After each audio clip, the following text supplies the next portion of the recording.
Matthew 16:24. Then Jesus said to them, "Whoever wants to be my disciple must deny themselves and take up their cross and follow me." Luke 9:23. Then he said to them all, "Whoever wants to be my disciple must deny themselves, take up their cross daily, and follow me." When Jesus was among his disciples, he let them know that following him was not going to be easy. He let them know that each day would be a fight. Each day would be a personal crucifixion. Why? Because to be a follower of Christ, a true follower, you have to be willing to fight your flesh. Every day, you have to be willing to tell the body no. No, I won't be lazy today. No, I won't lust. No, I won't lie. No, I won't steal. No, I won't take that substance. No, I won't eat that food. No, I won't sleep right now. I need to be at work. And so every day you're telling the body no.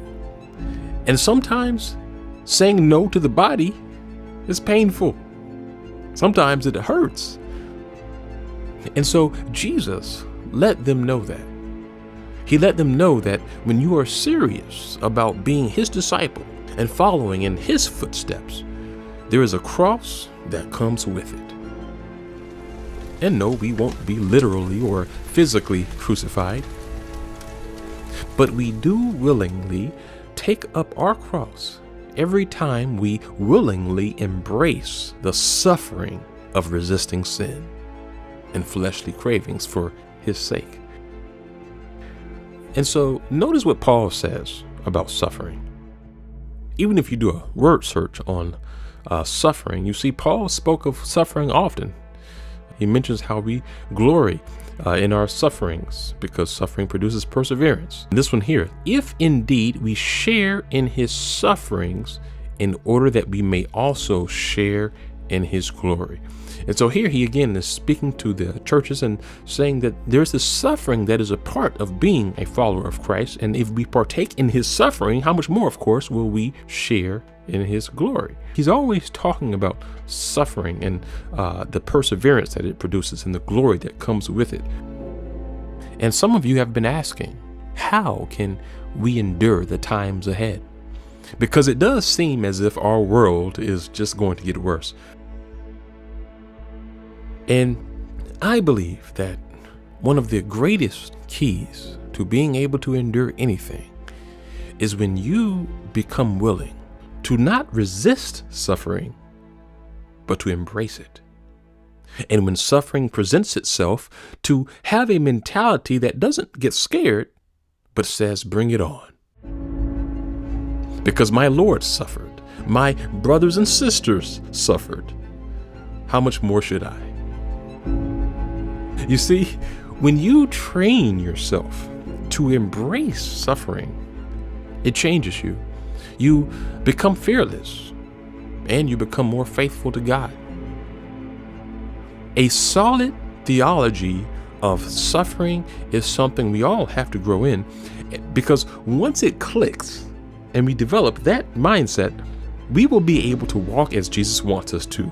We will be bold, fearless, courageous, and more faithful. And so I want to leave you with this. The greatest preparation for hardships and even persecution is the practice of suffering. Think of a boxer. Now, if many of us went into the boxing ring, what do you think would happen? Well, after the first hit, many of us would be done. We say, hey, that's enough. I've had it. I can't take any more of this. But skilled boxers are used to taking hits in practice. In fact, they are so used to being hit in the face in practice that when they face their opponents in the ring, well, they can take a few hits. It doesn't even faze them. Why? Because they are used to the pain of being hit in practice. They are already used to the suffering. And it's the same with war.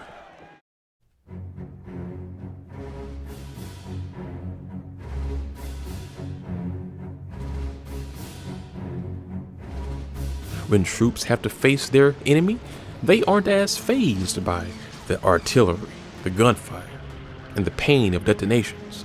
Why? Because they've already experienced much of that in combat training.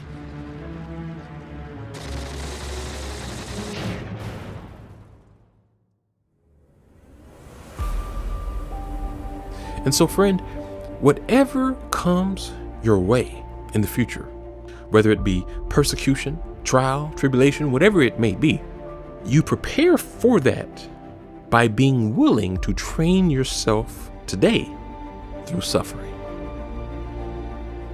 And every time you resist the flesh, every time you say no to sin, every time you do what the Spirit wants to do and you tell the body no, you are willfully suffering for the gospel. And that willful suffering is what will allow you to persevere under whatever trial may come.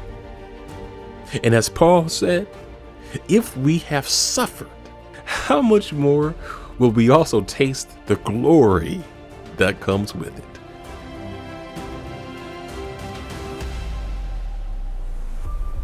And so this is not the time for lukewarm Christianity. Those only concerned with their prosperity will quickly fall away. For the future ahead, you're going to have to be hard.